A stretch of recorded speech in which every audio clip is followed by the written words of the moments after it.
we talk about composite decks, and it's kind of a general term, there's some different types of composites. There's some other synthetic decking that's kind of lumped into that category.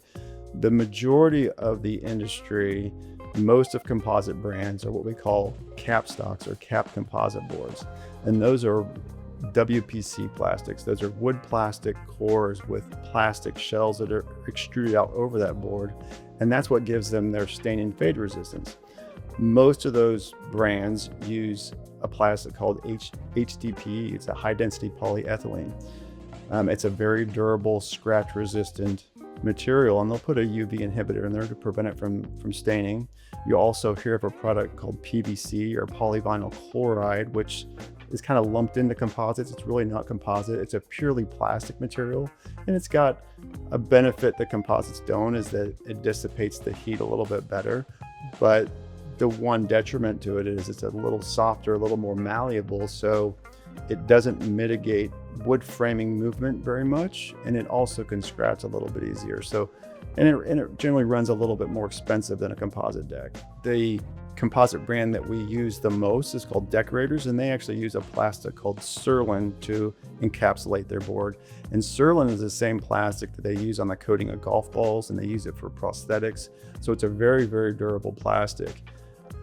But that is all we install today is composite decks. We don't really install wood anymore. The price points of composite decks have come down as these companies have figured out ways to produce them more efficiently. Wood has gone up and up over the past few years, so those price points have become even, and sometimes composites are even less than wood. Cedar decks are actually more expensive than most composites now. So composites really rule the industry. People don't want the maintenance of a wood deck anymore.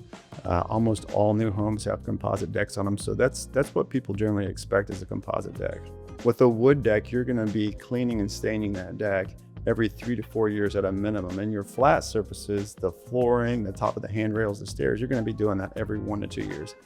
If you go with a reputable brand of composite, it's going to come with a 25-year minimum stain and fade warranty, and all you're going to do with that is hose it off, maybe light power washing, use some dish soap on it, but it's going to require no maintenance whatsoever. So as you can imagine, over the course of 25 years, that wood deck is going to become much more expensive than a composite deck.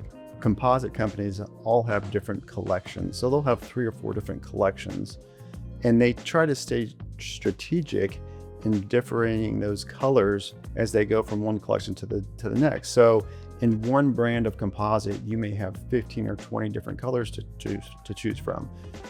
And because the technology has gotten better and better and better, these boards look much more realistic than they did 10, 15 years ago. So the variegation in the decking, it's not monotone colored decking anymore. The textures to them look much more realistic than they did a few years ago. I mean, today you can pick out a variety of colors. And a lot of people will picture frame or border their deck with a contrasting color to give it some flair. They also, if you go to higher end collections of composite decking, they have different widths. So you can have like a random width or, some sort of breakup of the monotony of just 5.5 inch wide boards across there. So there's a lot more flexibility in the design of a composite deck than there was a few years ago, and there's a lot more flexibility in the design of a composite deck than a wood deck today, because wood decks don't offer those options.